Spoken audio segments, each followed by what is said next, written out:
On my own birthday, my family left me at the table alone, but a call from the bank about $540,000 changed everything. Sometimes abandonment hurts so much that even the silence seems to scream your name. Today, I'm going to tell you something I never thought I'd share.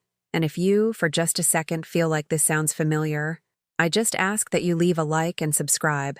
It will help me to keep unburdening myself. My name is Grace Thompson. I'm 62 years old, and I live in a little bungalow in the old Brooklyn neighborhood here in Cleveland.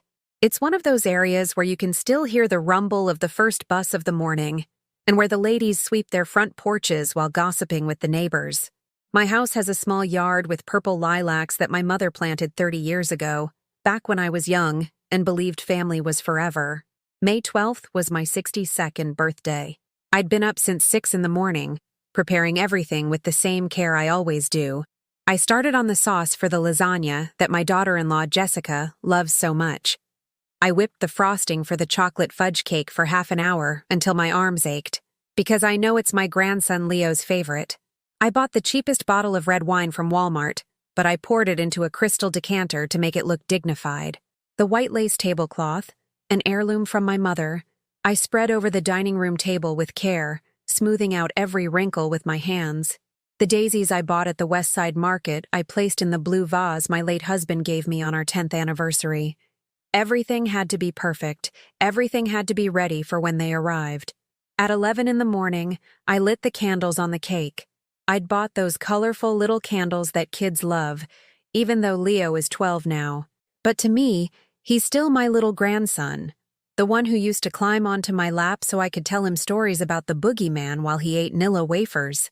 The grandfather clock in the living room, one of those old ones that chimes on the hour, struck 12. The plates were set, the napkins folded, the glasses filled with sweet iced tea.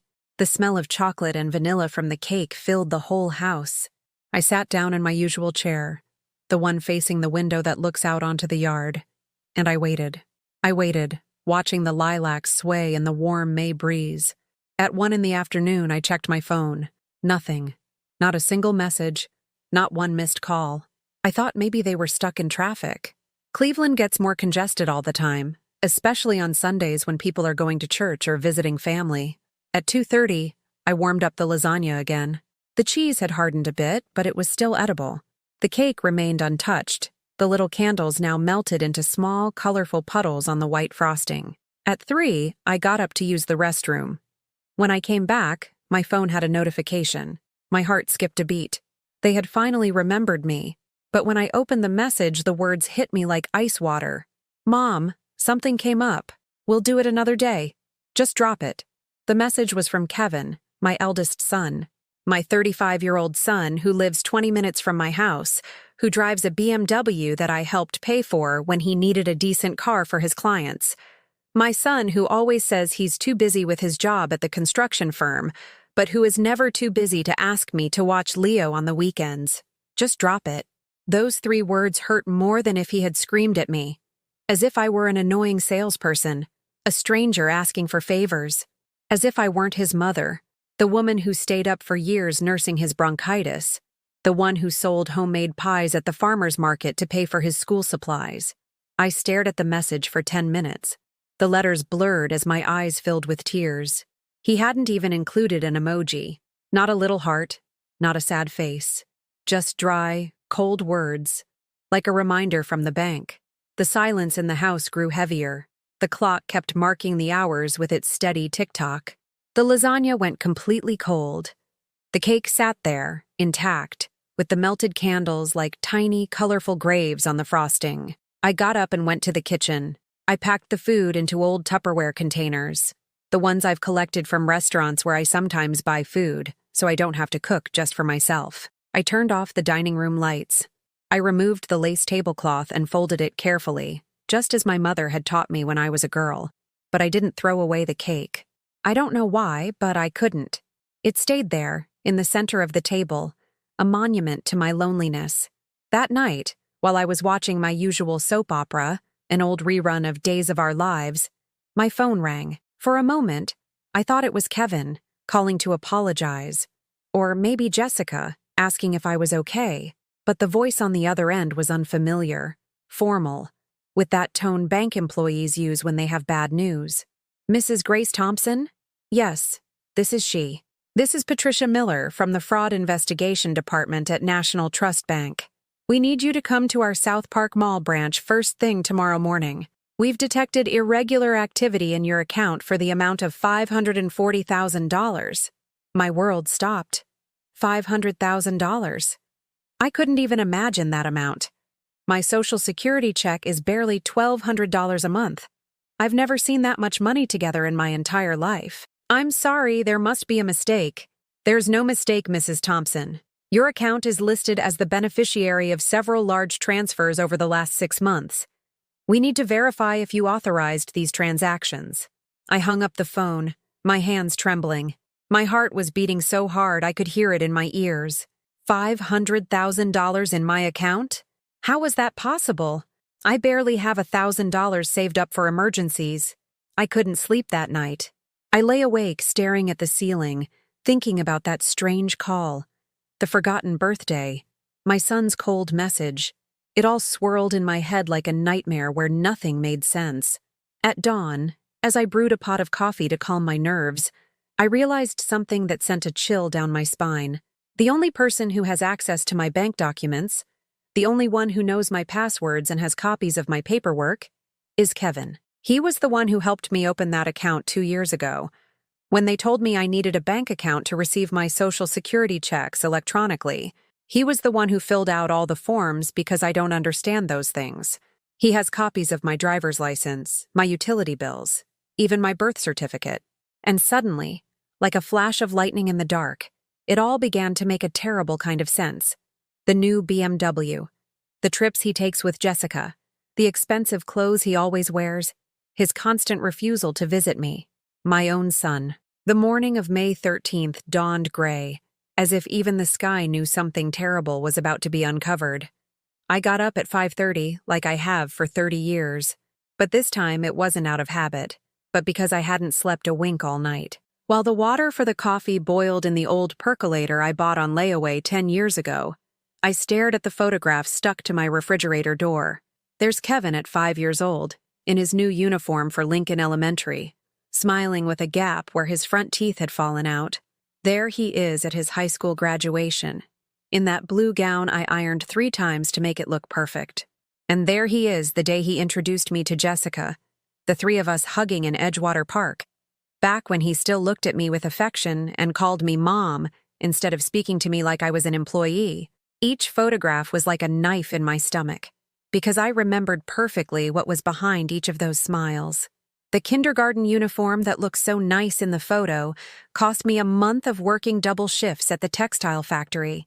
I would go in at 6 in the morning and leave at 10 at night, sewing and sewing until my fingers went numb, just so Kevin could have the complete uniform with new shoes and a backpack.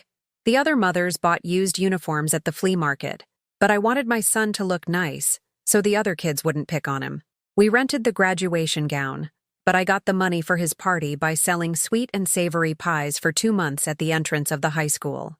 I'd get up at 3 in the morning to make the dough, prepare the fillings and bake. By 5, I'd have 50 pies ready, which I'd carry in a big insulated bag to the school. I would stand there from 6 in the morning until 2 in the afternoon, shouting, "Hot pies! Apple and chicken pot pie!" until my voice went hoarse. The high school kids would laugh at me. "Here comes the pie lady," they'd say. But I wasn't ashamed. I was working so my son could have a graduation party, just like the kids from wealthy families. And when Kevin introduced me to Jessica, I had just gotten off work from Mrs. Henderson's house over in Shaker Heights.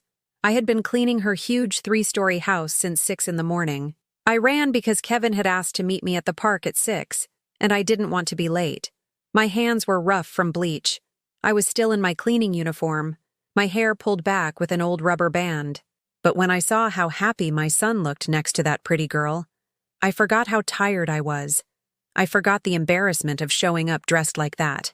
Jessica hugged me and said, "Mrs. Thompson, Kevin has told me so much about you. I'm so happy to meet the woman who raised such a wonderful man." That day, I thought it had all been worth it. All the sleepless nights, all the back-breaking jobs, all the times I skipped meals so he could eat well. I thought my son had turned out good, that he had found a woman who respected me, that I would be a beloved mother-in-law. How foolish I was. The coffee was ready, but I was still standing in front of the refrigerator, looking at those photos as if they were evidence in a crime, because that's what it felt like, as if all those beautiful memories had been stolen from me and turned into something dirty. I poured my coffee into the blue mug my best friend Brenda gave me 5 years ago. Brenda, who also raised her kids alone after her husband left her for a woman 20 years younger. Brenda, who always used to tell me, "Grace, don't give that boy so much. Children appreciate what they earn more than what they're given." But I never listened. I thought Brenda was just bitter because her own kids had moved far away and barely visited. I thought I was different. I thought I was special because my son had stayed in Cleveland, because he'd started a family nearby, because every now and then he would call me to ask for favors. Favors. That word sounded different to me that morning, as the coffee grew cold in my hands. When was the last time Kevin had called me for something that wasn't a favor? I tried to remember, but I couldn't. It was always the same. "Mom, can you watch Leo this weekend? Jessica and I are going to Niagara Falls." Or, "Mom, I need you to sign some papers. It's for a work thing." Or, "Mom, do you have $500 I can borrow? I'll pay you back next week." And I always said yes. Always. Without questions, without complaints, without conditions. Because he was my son. Because I loved him. Because I thought that's what a mother's love was. To give without expecting anything in return. I remembered the day he asked me to co-sign the loan for his BMW. He came to the house with papers full of fine print and said, "Mom, I need you to put the house up as collateral. It's just a formality, but nothing will happen. I always pay my debts." I didn't really understand what putting the house up as collateral meant, but he explained it was normal. That's how car loans worked. "Besides, Mom, if anything happened to me, the car would go to Leo. It's an investment for your grandson." And I signed. I signed without reading, without asking, without consulting anyone, because I trusted him blindly, as I always had. Now, sitting in my kitchen with cold coffee and my heart racing from the bank's call, I realized I had been signing a lot of things in recent years. Insurance papers, bank papers, papers that Kevin would bring me and say were routine procedures for my Social Security, for taxes, for who knows what else. And I always signed. Like a fool, I always signed. I got up and went to look for the shoebox where I keep all my important documents. I keep it hidden under my bed, wrapped in a plastic bag so it won't get wet if the basement floods during a storm. When I opened the box, I realized it was emptier than I remembered. Some papers were missing. The original deed to the house, which I distinctly remembered putting there after my husband died, was gone. Some copies of my driver's license were missing. The original contract for my life insurance policy was gone. But what caught my eye the most was finding copies of documents I didn't remember signing, contracts from some bank I didn't recognize, with my name and my signature, but that I didn't understand. Papers with huge numbers, with tiny letters, with official-looking stamps. One of those papers said something about transfer of beneficiary, and had Kevin's name written in very clear print. Another talked about power of attorney and disposition of assets. I didn't know what those words meant, but a knot in my stomach told me they weren't good things. Just then my phone rang. It was Jessica. "Grace, how are you? I was worried because Kevin told me you didn't want us to come over yesterday because you were feeling sick." Feeling sick. That's what Kevin had said. Not that they were busy, not that something had come up. That I was feeling sick, and that's why I didn't want them to come. "Jessica, I didn't say that. I waited for you all afternoon. I made food for everyone." There was a long silence on the other end of the line. "What do you mean, Grace?" "Kevin told me you called him to cancel because you had a headache and wanted to rest." That's when I knew, with a certainty that hurt down to my bones, that my son hadn't just lied to me. He had lied to his wife, too. He had made up a story to get out of coming to my birthday, and he had made me look like the bad guy. "Jessica, did you know about some papers I signed a few months ago? Bank papers, contracts, things Kevin brought me to sign." Another silence. Longer this time. "Grace, I I don't know what papers you're talking about, but did something happen? You sound very worried. I didn't know what to tell her. I didn't know if she knew what her husband was doing, if she was an accomplice, or if she was a victim just like me. But something in her voice sounded sincere, genuinely concerned. No, honey, it's nothing important. I'm just confused about some paperwork. When we hung up, I stared at the phone for a long time. My own son had used me as an excuse to miss my birthday. He had preferred to invent a lie rather than admit he simply didn't want to be with me. And the worst part of all was that I now had to get ready to go to the bank, where answers I had a horrible feeling I wouldn't want to hear were waiting for me. At 8 in the morning, I was standing in front of the National Trust Bank branch at South Park Mall, wearing my best shoes, the black patent leather ones I save for weddings and funerals, and the navy blue dress I bought 3 years ago for Leo's middle school graduation. I wanted to look respectable, like a woman who has her affairs in order. Not like a confused old lady who doesn't understand her own business. But inside, I was shaking all over. My hands, my legs, even my voice when I told the security guard I had an appointment with Ms. Patricia Miller. Ms. Miller turned out to be a young woman, about 35, with her hair in a perfect bun and glasses that made her look very serious. Her office smelled of expensive coffee and had green plants that looked better cared for than the ones in my yard. "Mrs. Thompson, please have a seat," she said, gesturing to a leather chair that felt more expensive than my entire living room set. "I need you to review these documents very carefully." She placed a thick folder in front of me, full of papers with numbers that made me dizzy just looking at them. There were bank statements, transfers, deposits, withdrawals, all with my name, all dated within the last 6 months. "Mrs. Thompson, according to our records, you have received deposits totaling $540,000 in the last 6 months. Money that was then immediately transferred to different accounts. 500,000. The figure still sounded like a joke, a computer error, something that couldn't possibly have anything to do with me. Ms. Miller, I haven't seen a penny of that money. My Social Security check comes every month, my $1,200, and that's all that goes into my account." The woman looked at me over her glasses with the expression doctors use when they're about to give bad news. "Ma'am, the problem is that these transfers have been flagged for money laundering. Money coming from suspicious sources and immediately leaving for overseas accounts. Your account was used as a bridge. Money laundering." The word sounded like something out of a TV show, news stories about drug dealers, things that happen to people who aren't like me. Does that mean I'm in trouble with the law? It means that if you don't cooperate with the investigation to find the real culprit, you could face criminal charges. This is very serious, Mrs. Thompson. That's when my legs gave out. I gripped the arms of the chair to keep from falling. Criminal charges. Me, who in my entire life has never done anything worse than keeping the extra change when the cashier at 7-Eleven makes a mistake. But someone else must have done this. Someone who has access to my account, who knows my information. Ms. Miller nodded and pulled out another folder. "Exactly.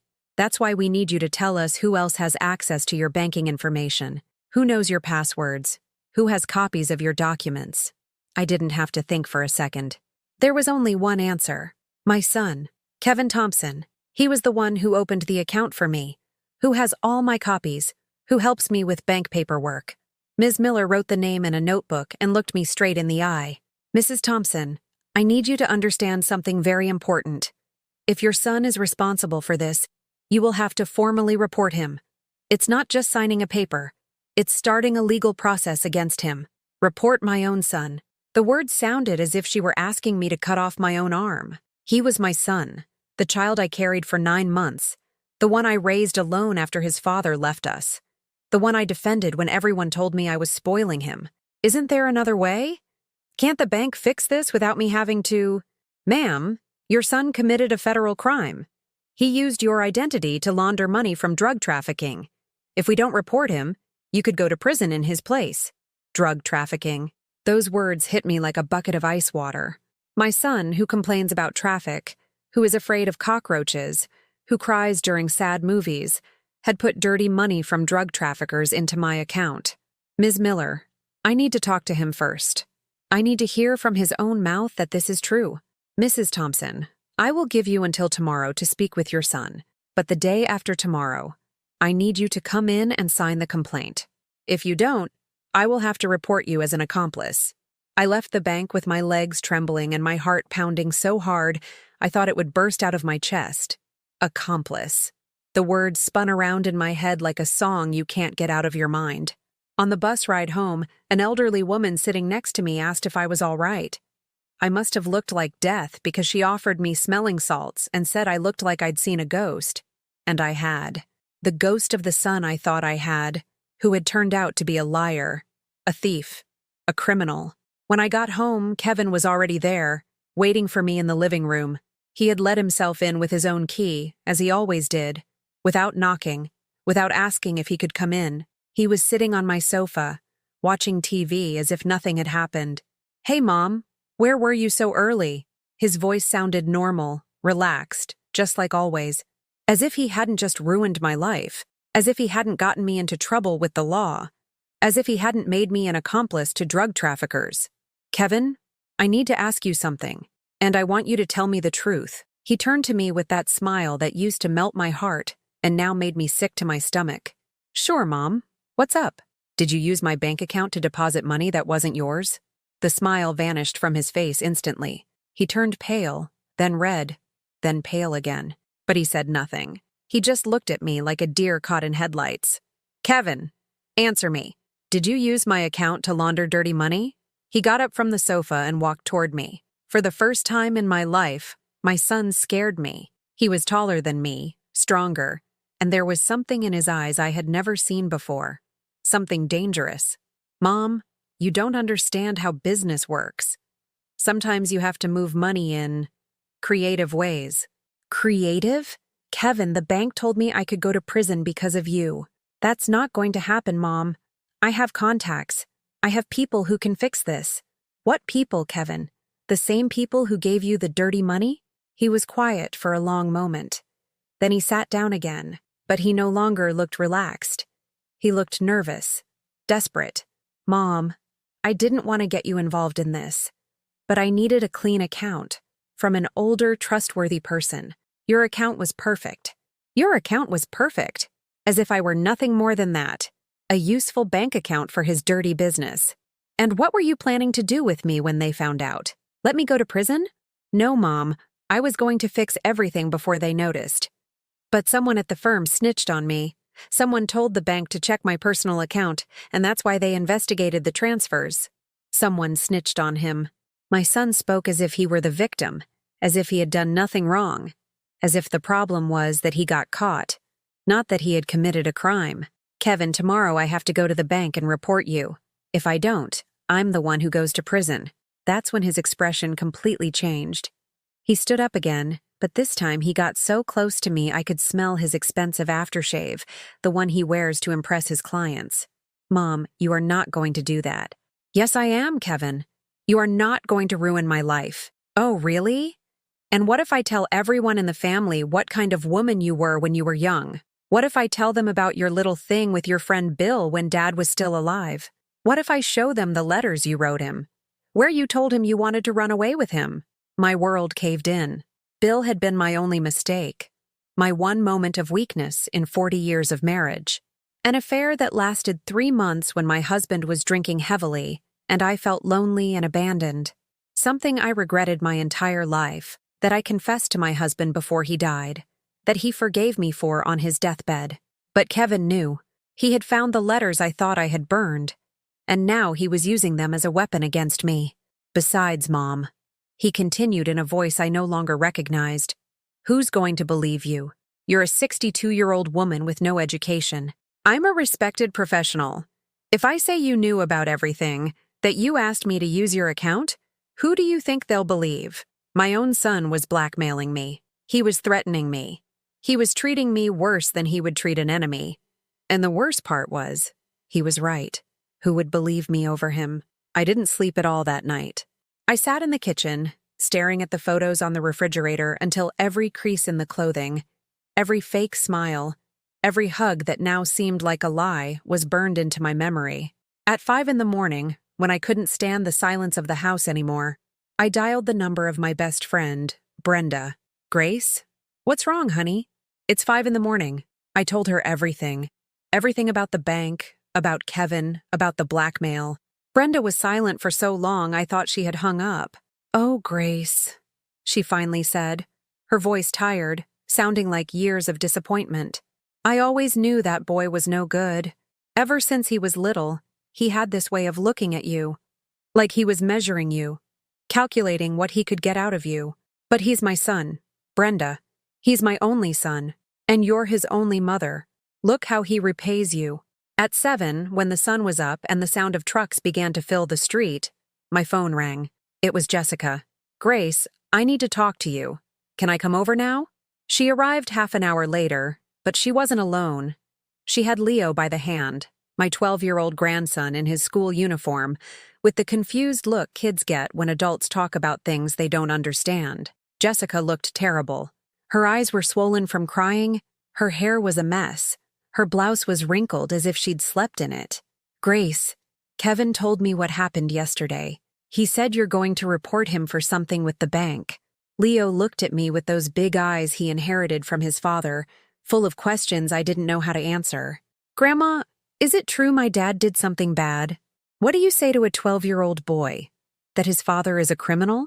That he used his grandmother to launder dirty money? That he's blackmailing her with secrets from the past?" "Leo, honey, your dad made some mistakes. Very big mistakes. But are they going to put him in jail? My friend Sebastian says his uncle is in jail and he can't see him anymore." Jessica started crying again. Leo went to her and put his hand on her shoulder, like a little man trying to comfort his mother. "Grace," Jessica said through her tears, "I didn't know anything about this, but Kevin told me that if you report him, we'll lose everything. They'll take the house, the car, everything. What am I going to do with Leo? How am I going to support him?" There it was. Kevin's perfect manipulation. He wasn't just blackmailing me.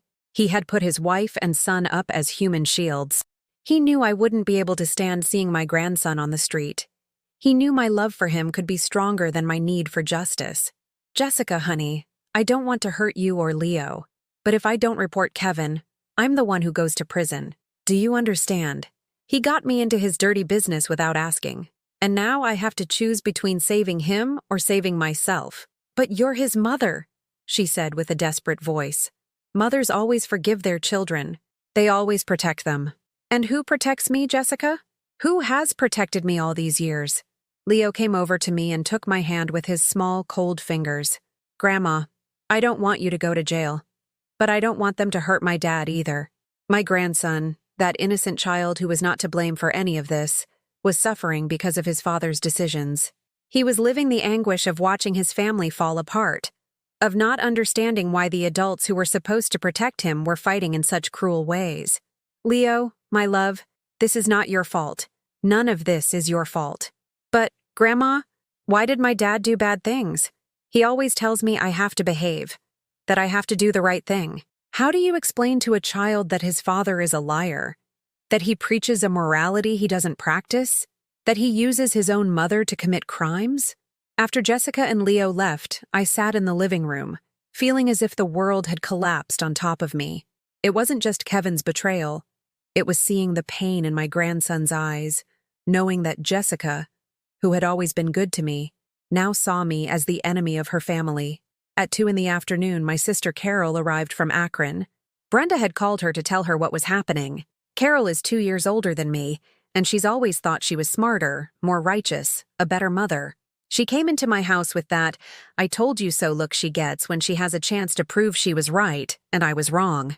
"Grace, this is what you get for being so naive. How could you give that boy access to your bank account? I've been telling you for years that Kevin was ungrateful. Carol, I asked for your advice, not a lecture." "Advice?" "The advice is obvious. Report that bastard and let him pay for what he did. You can't sacrifice your freedom to protect someone who uses you like a dish rag. But if I report him, Leo and Jessica will suffer. And if you don't report him, you'll go to jail. Grace, wake up. That boy doesn't love you. He's blackmailing you with that stuff about Bill because he knows you're too soft to defend yourself." Carol was right. But hearing it from her hurt more than if she had slapped me, because every word she said confirmed that I had been a fool, that I had raised a monster, that I had mistaken manipulation for love. Besides, Carol went on, not caring that I was already crying, what are people going to think when they find out? That Mrs. Grace Thompson is mixed up with drug dealers? Your reputation will be ruined because of that ingrate. My reputation. In my neighborhood, where everyone knows me as the respectable woman who raised her son alone, who worked honestly her whole life, who never got into trouble. Now I would be the old woman who laundered dirty money, the accomplice of criminals, the grandmother who betrayed her own family. That night, after Carol had gone, leaving my head full of reproaches and bitter advice, I sat in the kitchen again, but this time I wasn't looking at the photographs. This time I was looking at an old chipped mug that Kevin had given me when he turned 8. He had bought it with his allowance, saving up quarters for months. It was an ugly mug, white with hand-drawn pink flowers, but he was so proud of having bought it for me that he cried with happiness when he gave it to me. "It's for your coffee, Mommy, so you can think of me every morning." And I had drunk coffee from that mug for 26 years. Every morning, thinking of him, feeling his childhood love, remembering how happy he looked when he gave it to me. Now the mug felt heavy in my hands, as if it were filled with all the lies, all the years of manipulation, all the moments I thought I was loving my son when he was actually using me. I let it drop. It shattered into 3 large pieces on the kitchen floor. The sound was sharp, final, like something breaking for good. I stared at the pieces for a long time. I thought about trying to glue it back together, as I had done so many times with so many broken things in my house. But not this time. This time, I wasn't going to fix anything. This time, I was going to let the broken things stay broken. I swept up the pieces and threw them in the trash. Then I went to my room and pulled out the box from under my bed where I keep the letters I wrote 20 years ago, the ones Kevin had found and was using to blackmail me. The letters where I told Bill I loved him, that I wanted to run away with him, that I was tired of living with a drunk who yelled at me and ignored me. Letters I wrote when I was desperate, when I felt alone, when I thought that was my only chance at happiness. Letters I never sent because in the end, I couldn't abandon my son. I couldn't destroy my family for a love that might have been just an illusion. I read them again, after so many years. And for the first time, instead of shame, I felt something different. I felt that the woman who wrote those letters had been trying to save herself. She had been looking for a way out, a way to escape a life that was slowly killing her, and that maybe, just maybe, it was time for that woman to finally be saved. The next day I woke up with a clarity I hadn't felt in months. It wasn't happiness. It wasn't peace. It was something stronger. It was the certainty that for the first time in my life, I was going to make a decision just for myself, without thinking about the consequences for others, without sacrificing my well-being to protect someone who didn't protect me. I took a slow shower, put on my brown dress, the one I wear for important occasions, and ate a quiet breakfast of eggs and toast while watching the neighbors leave for work. Normal people, with normal problems, who didn't have to choose between prison and betraying their family. At 9 o'clock sharp, I was back in Ms. Patricia Miller's office. But this time, I wasn't shaking. This time, I carried in my purse all the copies of the documents I had found, all the evidence of what Kevin had done. "Mrs. Thompson, I'm so glad to see you. Have you spoken with your son?" "Yes, Ms. Miller. And I'm here to file the formal complaint." Her face lit up with relief. She had probably thought I wouldn't have the courage to report my own son. "Excellent. I'll call Mr. Martinez from the legal department to take your statement." While we waited for the lawyer, she asked if I was sure of my decision. "Ma'am, I understand this must be very difficult for you. Reporting a son is not something one takes lightly. Ms. Miller, I raised my son to be a good man. I taught him values, respect, honesty. If he decided to throw all that away for easy money, that was his decision. Now I have to make mine." Mr. Martinez turned out to be an older man, about 50, with graying temples and a calm voice that inspired confidence. He explained, step by step, what would happen. The formal complaint, the arrest warrant, the legal process. "Mrs. Thompson, I want you to understand that once we sign these documents, there is no turning back. Your son will likely be arrested today." "I understand, Mr. Martinez. And I'm ready." I signed each paper with a steady hand. My name, Grace Thompson, looked clear and resolute on every page. For the first time in years, my signature was truly my own, not something someone else asked me to put on documents I didn't understand. When I finished signing, the lawyer gave me a copy of everything. Ma'am, the bank will be dropping all charges against you.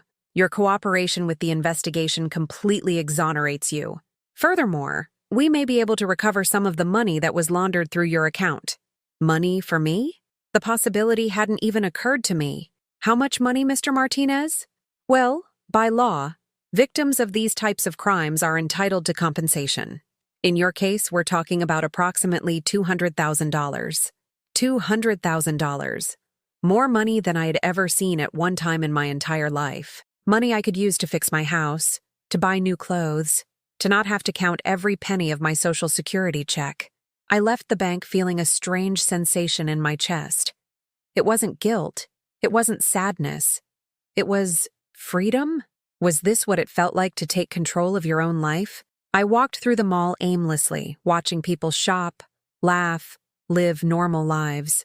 I stopped in front of a display of beautiful dresses, the kind I had always admired from afar, because they were too expensive for my budget.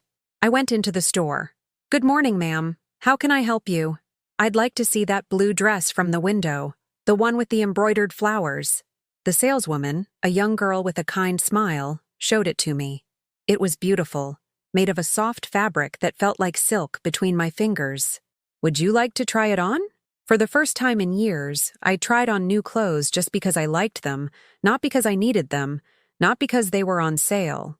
The dress fit me perfectly. It made me look elegant, made me feel like a woman who respects herself. I'll take it. It cost $150, nearly a week's worth of my pension, but I paid for it without a second thought. It was my money, my decision, my gift to myself. When I got home with the bag holding my new dress, my neighbor Clarissa was watering the plants in her adjacent yard. "Oh, Grace, what have you got there? You look so happy." Clarissa had always been a good neighbor, the kind who lends you a cup of sugar when you run out and watches your house when you're away. But we had never been very close. She's 10 years younger than me and had always seemed too modern, too independent. "I bought myself a new dress, Clarissa." "Good for you. It's about time you treated yourself. I always see you bending over backwards for your son and grandson, but you never buy anything for yourself." Her words hit me. Clarissa had been seeing from the outside what I couldn't see from within, that I had become invisible to myself, that I had stopped mattering in my own life. "Clarissa, can I ask you something? Do you think it's wrong for a mother to report her son if he commits a crime?" She thought for a moment, the hose still in her hand. "Grace, I think children don't have the right to destroy their parents just because we brought them into the world. If my son stole from me or got me in trouble with the law, I'd report him too. A mother's love doesn't mean being a fool. A mother's love doesn't mean being a fool." The phrase stuck in my mind as if it were a proverb I had heard my whole life without ever understanding its meaning. That afternoon, for the first time in months, I didn't wait for a call from Kevin. I didn't worry about whether he needed me to watch Leo, if he wanted me to cook him something, if he had a favor to ask. For the first time in years, my afternoon belonged completely to me. I made myself a coffee in a new mug, one I'd bought at the market that had no sad stories attached to it, and I sat in the yard to watch my lilacs grow. The afternoon sun made them shine like purple jewels, and for the first time, I saw them as my mother had, as something beautiful worth caring for. At 6 p.m, my phone rang. It was an unknown number. "Grace Thompson?" "Yes, speaking. This is Detective Robert Salinas, with the state police. I'm calling to inform you that Kevin Thompson was arrested this afternoon at his place of work. Your statement was crucial to his arrest." Arrested. My son was arrested. In a cell, in a prisoner's uniform, without his BMW, without his expensive clothes, without his arrogance. I waited to feel pain, guilt, regret, but all I felt was a profound exhaustion, like when you finally set down something very heavy you've been carrying for a long time. "When is the hearing, Detective?" "Tomorrow at 9 a.m. at the county courthouse. You are not obligated to attend, but if you wish to be present, you have the right." That night, I ate dinner in peace. I made myself some grilled cheese sandwiches and ate them while watching my soap opera, with no one interrupting me, no one asking me for anything, no one criticizing me for wasting my time on old lady shows. I went to bed early and for the first time in weeks, slept through the night. No nightmares, no anxiety, no knot in my stomach that had been my constant companion since my birthday. I woke up feeling rested, as if I had slept for years and was finally truly awake. I got up, made my coffee, put on my new dress, the blue one with embroidered flowers, and looked at myself in the vanity mirror that had belonged to my mother. The woman looking back at me was not the same one from a week ago. She was still 62, she still had wrinkles around her eyes, she still had hands rough from work, but there was something different in her gaze. Something I hadn't seen in years. Dignity. I fixed my hair, put on my pearl earrings, the ones I wear for special occasions, and left my house for the courthouse. I was going to watch my son face the consequences of his actions, and I was going to do it with my head held high, as the mother who taught him values he chose to ignore, but that I had never stopped holding. For the first time in decades, Grace Thompson was going somewhere just for herself. The county courthouse smelled of disinfectant and old paper. It was a gray building, with long corridors filled with people waiting with worried faces. Lawyers in cheap suits hurried back and forth, carrying bulging briefcases. Entire families huddled on plastic benches, some crying, others arguing in low voices. I sat in the front row of courtroom 3, where they had told me the hearing would be. My hands were folded over my purse, the brown leather one my sister Carol gave me 5 years ago, and my feet were planted firmly on the floor. My new blue dress gave me confidence, like beautiful armor. At 9 o'clock sharp, the bailiffs entered. Then the judge, a bald man in his 60s with thick glasses. And finally, handcuffed and dressed in an orange prison jumpsuit, my son walked in. Kevin looked smaller than I remembered. Without his expensive suit, without his hair gel, without his arrogant smile, he looked like what he really was, a 35-year-old man who had made bad decisions and now had to pay for them. When he saw me sitting in the front row, his face changed. First surprise, then rage, then something that might have been fear. "Mom!" he yelled as they led him to his seat. "What are you doing here? You were supposed to help me!" The judge banged his gavel. "Order in the court. The defendant will remain silent until he is permitted to speak." The prosecutor, a young man with a mustache who looked very prepared, read the charges: money laundering, fraud, identity theft, criminal conspiracy. Each word fell like a heavy stone in the silent courtroom. The defendant, Kevin Thompson, used the bank account of his mother, Mrs. Grace Thompson, to launder $540,000 from drug trafficking. The victim, his own mother, was deceived and then threatened by the defendant when she discovered the crime. Victim. It was the first time anyone had called me a victim instead of an accomplice. It was the first time someone had officially acknowledged that I was not guilty, but had been used. When it was the defense attorney's turn, a portly man in a rumpled suit that Kevin had clearly hired with what little money he had left, he tried to portray me as a willing accomplice. "Your Honor, my client states that his mother was fully aware of these transactions, that she even asked him to use her account because she needed the money." The judge looked at me over his glasses. "Mrs. Thompson, do you wish to make a statement?" I rose from my seat. My legs trembled slightly, but my voice came out firm and clear. "Yes, Your Honor, I do." I approached the microphone. It was the first time in my life I had spoken in front of so many people. The first time my voice would be officially heard, recorded, taken into account. "Your Honor, I knew nothing about what my son was doing with my account. He took advantage of my trust, of my mother's love, of my ignorance about banking. I raised him to be an honest man, but he chose to be a criminal." I turned to look Kevin directly in the eyes. And when I found out, instead of asking for forgiveness, he blackmailed me with secrets from my past. He threatened to destroy my reputation if I reported him. My own son treated me as if I were his enemy. My voice broke a little, but I continued. "I have worked honestly my entire life. I have raised my children with values. I have been a decent woman. I will not allow my son to destroy that for dirty money." When I returned to my seat, there was total silence in the room. Even the bailiffs were looking at me with respect. The judge called Kevin to the stand. He approached the microphone with a hesitant step, all his former confidence gone. Your Honor, I didn't want to involve my mom, but I needed a reliable account, someone who wouldn't arouse suspicion. And so you chose your mother? Yes, because accounts of elderly people don't attract attention. I thought I could fix everything before she realized. Every word out of his mouth was like a stab wound. My son hadn't just used me. He had specifically calculated that I was the perfect victim. Old, ignorant, trusting. And the threats against your mother when she discovered the crime? Kevin looked down at the floor. I was desperate. I didn't know what to do. Answer the question directly. Did you threaten your mother with revealing personal information if she reported you? A long silence. Then barely audible. Yes. The judge wrote something on his papers. Then he looked at me again. Mrs. Thompson, is there anything else you would like to add? I stood up again. I wasn't shaking this time. Yes, Your Honor.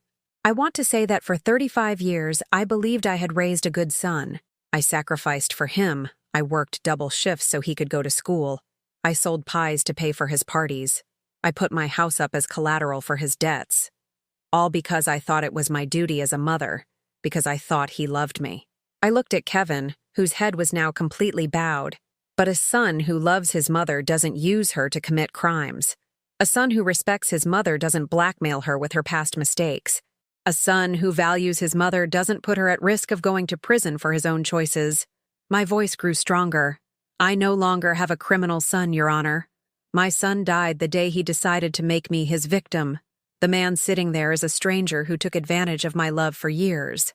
When I finished speaking, I saw that some people on the benches were crying. An older woman who probably had children of her own looked at me with tears in her eyes and nodded as if she understood perfectly what I had just said. The judge deliberated for half an hour.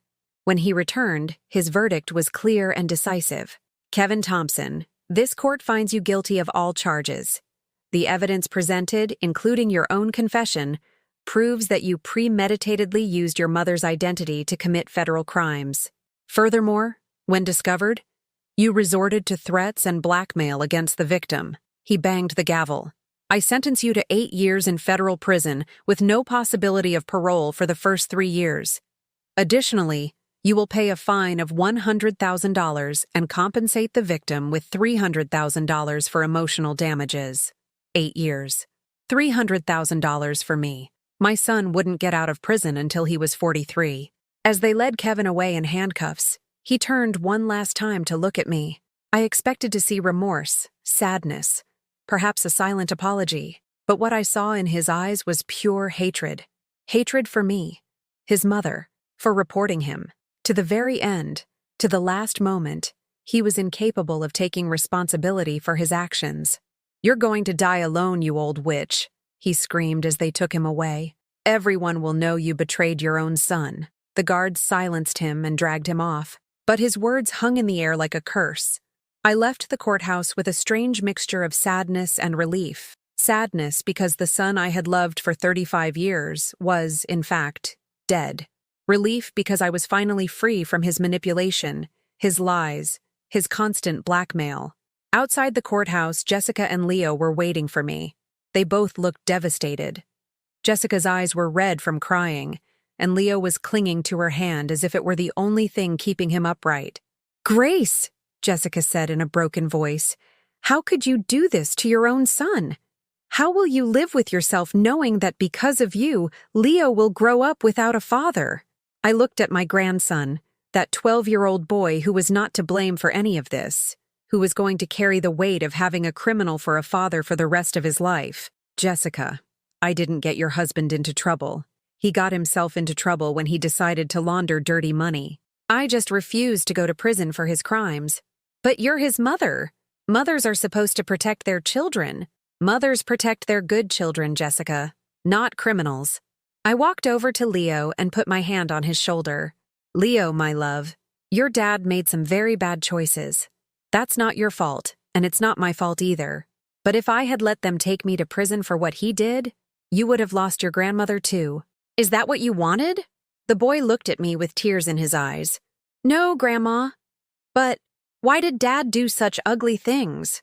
I don't know, honey, but what I do know is that you are not like him.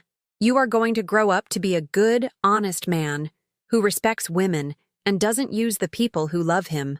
Jessica took Leo away, but not before giving me a look of pure resentment. This isn't over, Grace. The whole family is going to hear about what you did. No one is going to forgive you. And they left, leaving me standing on the courthouse steps, alone under the midday sun. But for the first time in years, being alone didn't feel like a punishment. It felt like freedom. 3 weeks after the trial, when the scandal had become the talk of the entire old Brooklyn neighborhood, I woke up with a feeling I hadn't experienced in decades. A desire to live, not just to exist, to survive, to endure another day, but a real desire to do something that brought me joy.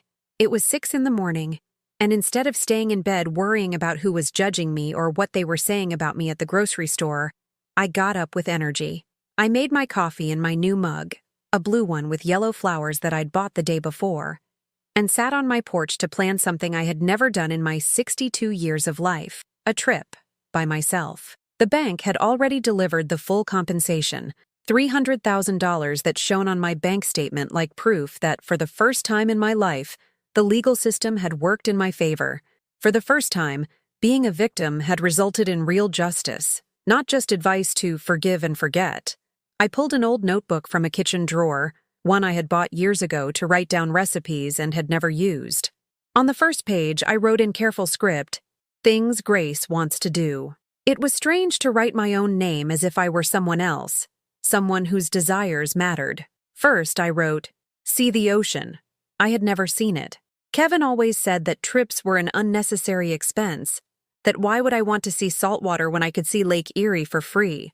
But I was curious to know what the sand would feel like between my toes, what the sound of the waves would be like, what it would be to see the horizon without a city skyline cutting it off. Second, learn to drive. My whole life I had depended on public transportation, on favors, on others to take me where I needed to go. At 62, maybe it was too late to learn, but maybe it wasn't. Maybe it was the perfect time to do something that seemed impossible. Third, buy beautiful clothes. Not necessary clothes, not clothes on sale, not clothes that would last forever. Clothes that made me feel beautiful, even if just for a day, even if no one else saw them. As I was writing my list, my neighbor Clarissa arrived, carrying a pot with a plant I didn't recognize. "Good morning, Grace. How have you been? I haven't seen you much since the trial." Clarissa was the only neighbor who didn't look at me with pity or reproach. She was the only one who seemed to understand that reporting my son had been an act of courage, not betrayal. "I'm well, Clarissa. Better than I've been in years, to be honest." "I'm so glad to hear you say that. I brought you this plant. It's a black-eyed Susan, the Ohio State flower. I thought you might like to plant it in your yard." Black-eyed Susans were strong, resilient flowers that bloomed even in difficult conditions. It seemed like a very fitting gift. "Thank you, Clarissa. You know what? I'm thinking of doing some things I've never done before. Do you know of a school where they teach driving?" Her face lit up. "Of course. My friend Rod has a driving school right here in the neighborhood. He's very patient with ladies our age. I'll give you his number." 2 days later, I was sitting in the driver's seat of a car for the first time, my hands trembling on the steering wheel as the instructor, Mr. Miller, a 50-year-old man with infinite patience, explained the pedals. "Mrs. Thompson, the most important thing is not to be afraid. The car won't hurt you if you respect it." Respect. That word resonated with me in an unexpected way. For years I had respected Kevin, his decisions, his requests, his lies. But he had never respected me. Maybe it was time to learn to respect something that would actually treat me well. The first lesson was a disaster. I mixed up the brake and the accelerator, stalled the engine 5 times, and almost ran over a hot dog cart. But Mr. Miller just laughed. "Ma'am, I've taught grandmothers in their 80s how to drive. You're just starting your youth." My youth. It had been so long since anyone had used that word in relation to me that I had almost forgotten what it meant. After my driving lesson, I stopped by a travel agency I had seen hundreds of times on my bus routes through the city, but had never entered because I thought trips were for people with money to spare. The agent, A young woman with a professional smile greeted me as if I were a normal customer, not some old woman with nothing better to do. "How can I help you, ma'am?" "I want to see the ocean. I've never seen it, and I want to go alone." "Perfect. We have several packages to Key West, Myrtle Beach, San Diego." Key West. I had heard that name my whole life, but always from other people, from people who could afford such luxuries, from families who had money for vacations. "How much does it cost to go to Key West for 3 days?" "Well, with the hotel, flight, and meals, we'd be looking at about $1,500. $1,500. Before, that amount would have seemed impossible, an irresponsible expense that would have made me feel guilty for months. But now, with $300,000 in my account, it felt like something I could do simply because I wanted to. "Book me for next week." That afternoon, while waiting for the bus home with the travel voucher in my purse, I ran into Brenda, my old friend who hadn't spoken to me since the day of the trial. She approached me with that reproachful look women get when they're about to tell you everything they've been thinking. "Grace, the whole neighborhood is talking about what you did. I can't believe you sent your own son to prison." Before, those words would have destroyed me. They would have made me question my decision, cry with shame, maybe even look for a way to withdraw the complaint. But now, I heard them as if they were comments about the weather. "Brenda, my son sent himself to prison when he decided to launder drug money.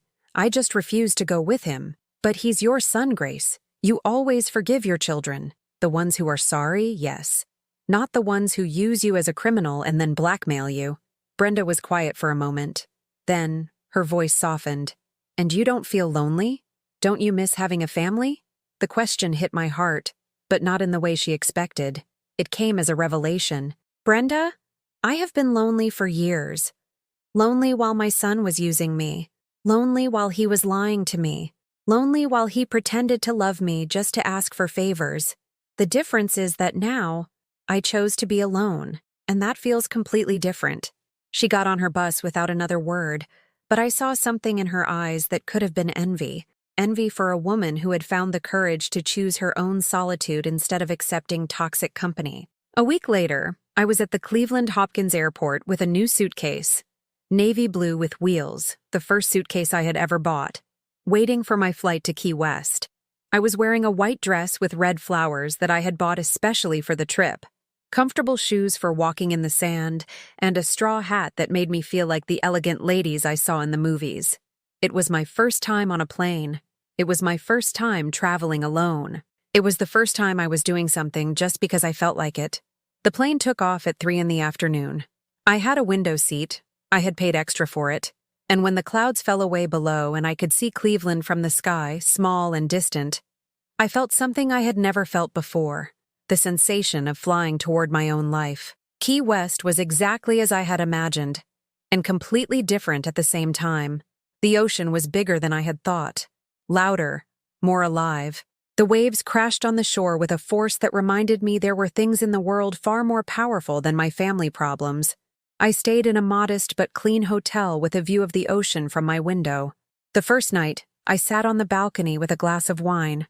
Something I had never done in Cleveland because Kevin always said women who drank alone looked desperate, and watched the lights of the boats on the horizon. I didn't think about my son in prison. I didn't think about Jessica and her resentment. I didn't think about the neighborhood gossip. I just thought about the sound of the sea, the taste of the wine, the warm breeze that stirred my hair. For the first time in decades, Grace Thompson was enjoying her own company. The next day, I walked on the beach for 2 hours.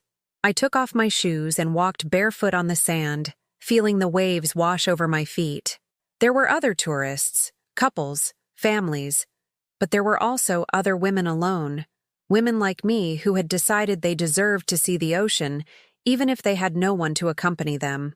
In a restaurant on the beach, I met Margaret, a 60-year-old woman from Pittsburgh who was traveling alone for the first time after being widowed.